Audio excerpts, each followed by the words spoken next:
Buenas tardes, hermanos. De nuevo estamos aquí para compartir una reflexión en esta tarde.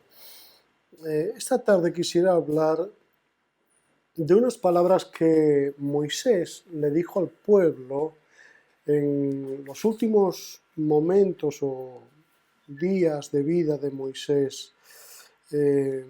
Algunas cosas que les entregó, les dijo, para que lo tuviesen en cuenta en el futuro, algunos principios que serían necesarios para acontecimientos que vendrían después. Se encuentra en Deuteronomios 32, del 9 al 12. Dice así: porque la porción de Jehová es su pueblo, Jacob la heredad que le tocó. Le halló en la tierra de desierto y en yermo de horrible soledad. Lo trajo alrededor, lo instruyó, lo guardó como la niña de su ojo. Como el águila que excita su nidada, revolotea sobre sus pollos, extiende sus alas, los toma, los lleva sobre sus plumas. Jehová solo les guió, y con él no hubo Dios extraño. Moisés aquí está afirmando que el águila echa sus pollos del nido para luego volar debajo de ellos y recogerlos, y volverlos a subir y volverlos a dejar. Así los ejercita para que los aguiluchos puedan comenzar a volar y ejercitar sus alas, fortalecerlas y desarrollarlos. Así que aquí lo que vemos es el cuidado intenso de la madre. Así también nos ocurre a los creyentes. La caída libre es una experiencia profundamente incómoda y que parece o pareciera que Dios está ausente del momento que estamos viviendo. Cuando viene un acontecimiento, algo que nos trae inseguridad o cierto temor, parece que estemos en esa caída libre en la que se encontraba el polluelo del águila, sin saber lo que le estaba ocurriendo en ese momento, hasta que finalmente aparecía el águila, la mamá águila, y los levantaba nuevamente. Nosotros, así como esos polluelos, al final entendemos que en medio de la angustia, finalmente Dios aparece en ese proceso una y otra vez y nos ayuda a confiar en Él. Muchos años después de lo que Moisés estaba expresándoles, lo que hemos leído, muchos años después ellos vivieron, el pueblo de Israel vivió el cautiverio babilónico, vivió una caída libre, por así decirlo, de inseguridades, de nuevas angustias.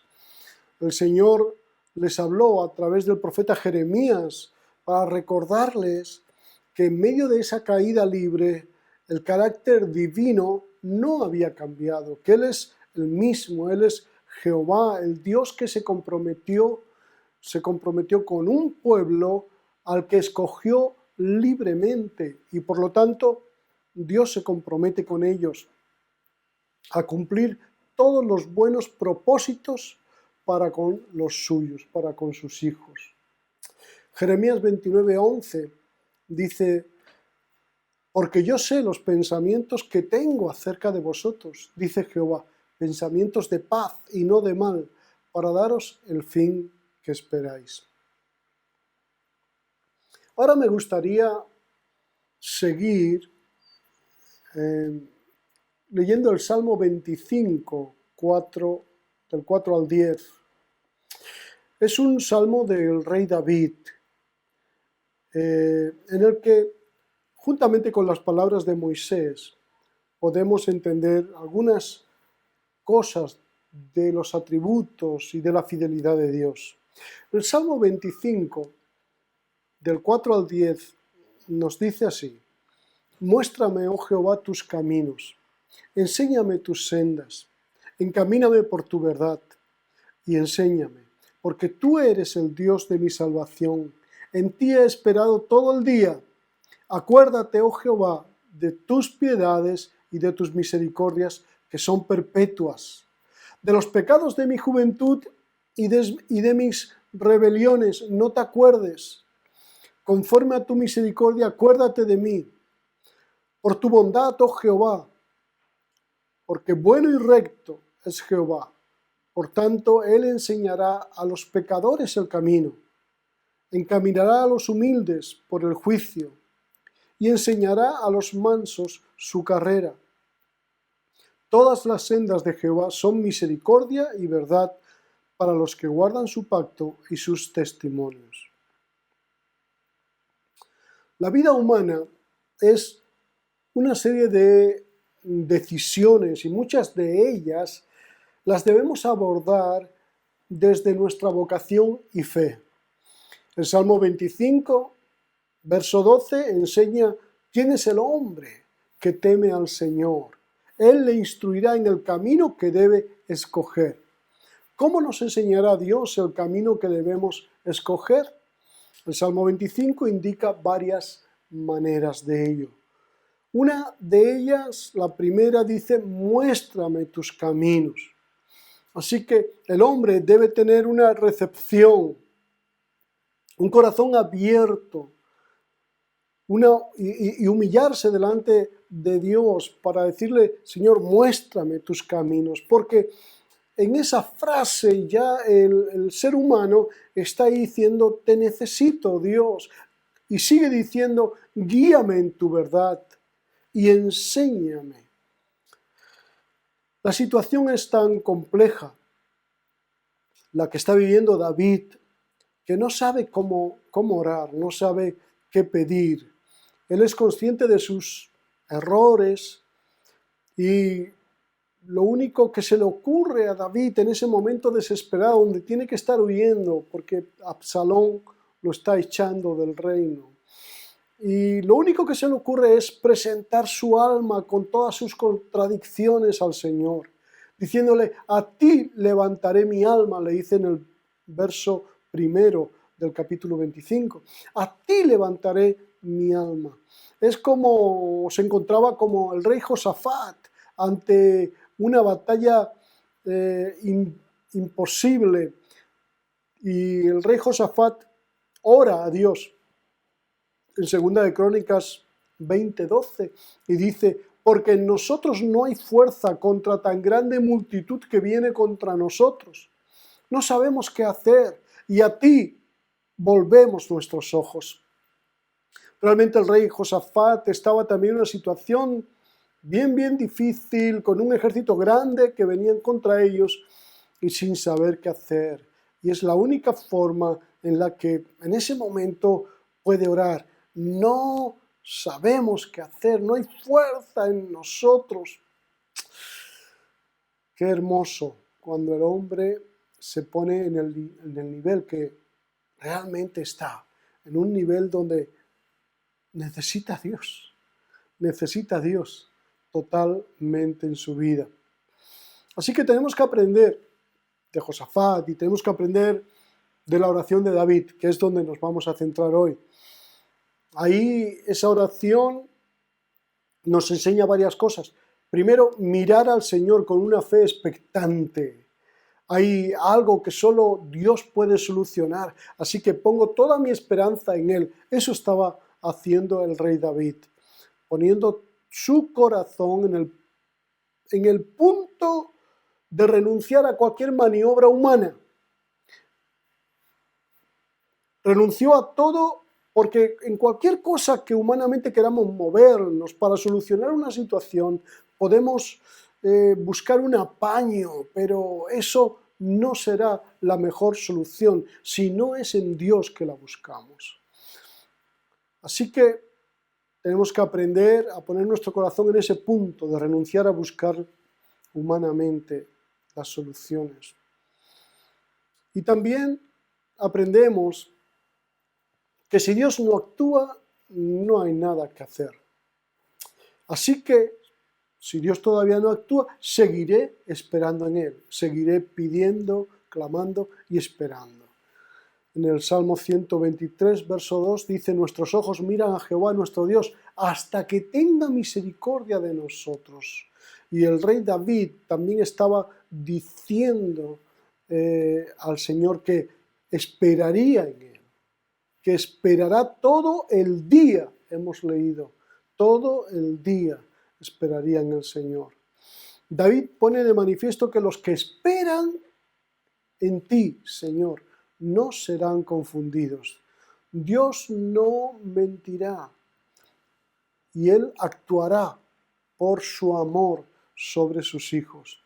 David tiene la promesa que el Señor hizo con él, por eso está bien seguro. En 2 de Samuel 7, versos 14 y 15, hay una promesa que Dios le da a David y le dice así: yo le seré a él por padre. Está hablando Dios y le está hablando a David, o está hablando de David. Yo le seré a él por padre y él me será a mí hijo.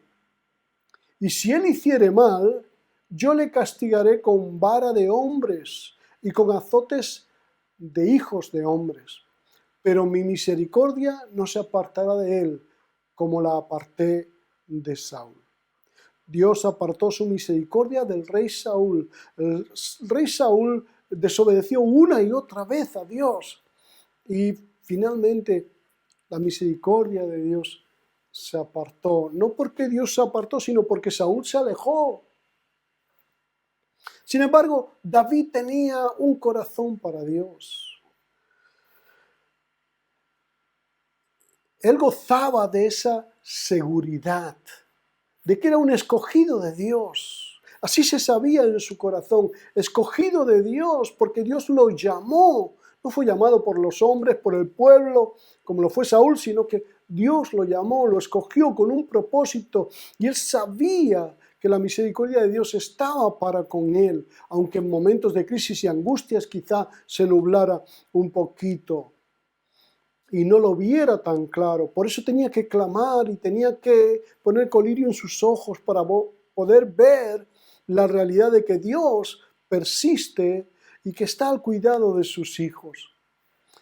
El creyente en Cristo goza también de la misma seguridad que el rey David estaba gozando, porque Jesús es el descendiente de David y eso incluye a todos los que hemos creído en Jesucristo. Venimos de Él y esos beneficios del pacto que hubieron en la antigüedad se han hecho más firmes ahora en el pacto que se ha hecho con Jesucristo o en Jesucristo, que el Padre hizo antes de la fundación del mundo.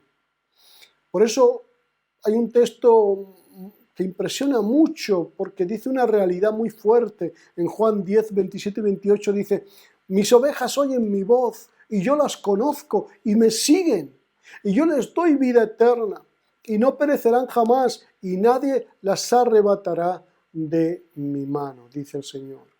El apóstol Pedro ratifica esta certeza con palabras parecidas a estas, diciendo: el que creyere en él no será avergonzado, 1 de Pedro 2:6. Y después David en ese salmo sigue diciendo, dice: muéstrame tus caminos. Los caminos de Dios importan más que nuestras decisiones y nuestras decisiones siempre tienen que estar equilibradas o en conjunto con la voluntad de Dios, tienen que estar amparadas por la voluntad de Dios. El que busca a Dios busca primero su voluntad para el camino que tiene que andar. Debemos saber que los caminos de Dios son deleitosos y todas sus veredas son paz, nos enseña Proverbios 3:17. Así que nuestros caminos se allanan si van con los caminos de Dios juntamente. Yendo a la palabra de Dios, a la Biblia, en el Salmo 119, verso 105, dice: lámpara es a mis pies tu palabra y lumbrera a mi camino. Así que lo que vemos es que los pasajes bíblicos nos dan luz, luz para nuestra situación, luz para nuestro caminar, luz para nuestros momentos de angustia también. Por eso es que tenemos que estar leyendo la palabra, porque en ella encontramos dirección, en ella encontramos dirección para nuestro camino, para hacer la voluntad de Dios. De hecho, los ejemplos buenos y malos que encontramos que otros en la palabra de Dios hicieron son indicaciones para nosotros que nos ayudan a determinar y a aprender cómo debemos andar. Otro salmo también explica cómo el Señor tiene que obrar para que la palabra de Dios nos dé dirección en medio del laberinto de la vida. Y es una obra de Dios. Es un salmo, el Salmo 43, verso 3, que dice: envía tu luz y tu verdad. Estas me guiarán, me conducirán a tu santo monte y a tus moradas. Envía tu luz y tu verdad. Sí, porque en este mundo vivimos en oscuridad. El mal impera por todos los lugares. La condición humana está cada día está obrando y hay oscuridad y maldad, tentaciones, ¿verdad? Por todos los lugares. Cosas que nos dicen compañeros, tentaciones por medio de comunicación, por las redes, ¿verdad? Tantas cosas por las que viene tentación a nuestras vidas, que nos abocan para que pequemos, para que busquemos la satisfacción del cuerpo, de la carne, para que, en fin, desviemos nuestra mirada de Dios y hagamos como el mundo hace, intentando llenar sus vidas con las cosas de este mundo. La base de que Dios nos guíe en momentos difíciles aparece en el versículo 5. Dice así: porque tú eres el Dios de mi salvación. En ti he esperado todo el día. Lo estábamos diciendo hace un momento. En ti he estado esperando todo el día.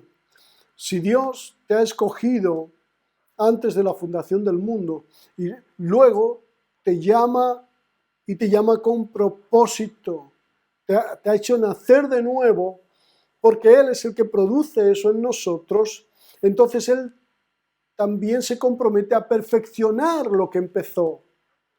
Lo que Él comenzó, Él lo perfecciona. Él es autor y consumador de nuestra fe.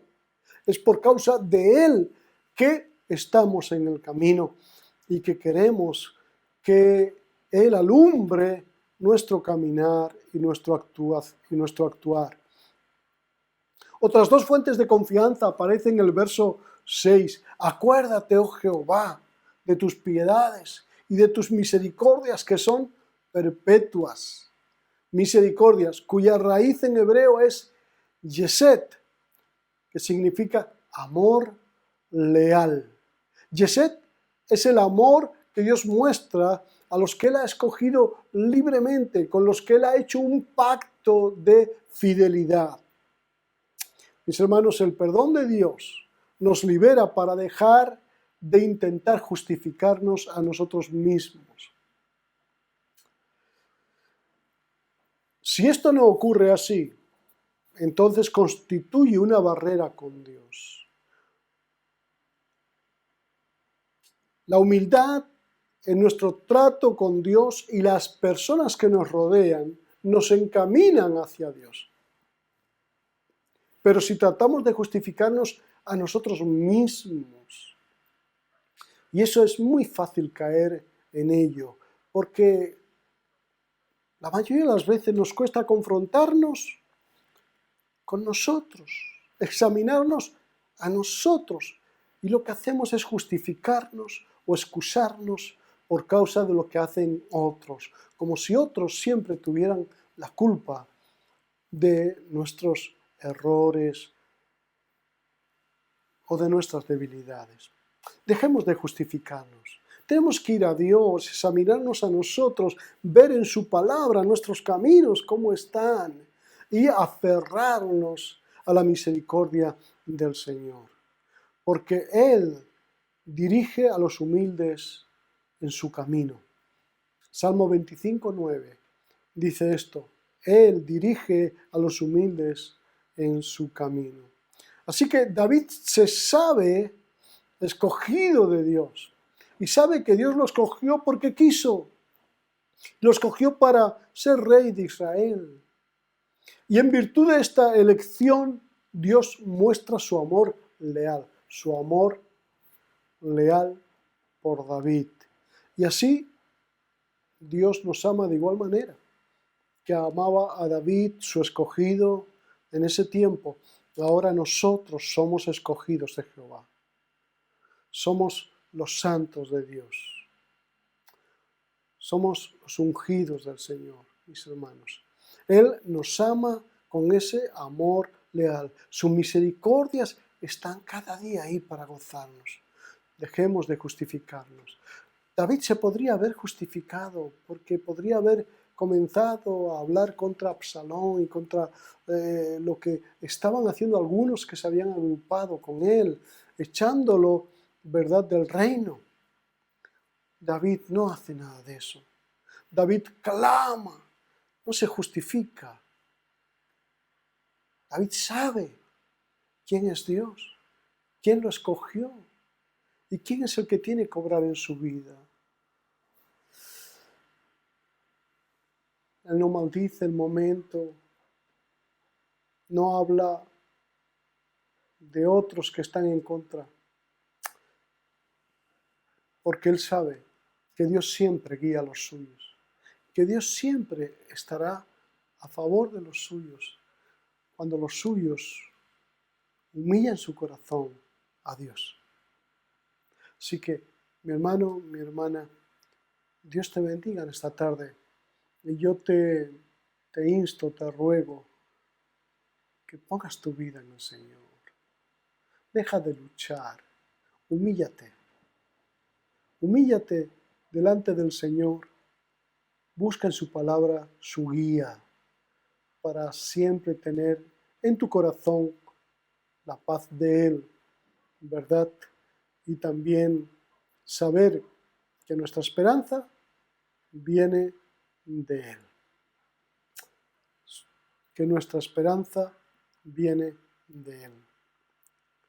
Que tus ojos miren al Señor y en Él encuentres la luz que necesitas. Y la luz que necesito, que la encontremos en Él. Que Dios te bendiga y hasta aquí llega la reflexión de hoy. Dios te bendiga, que lo pases bien, sé bueno y adelante, porque Dios está contigo.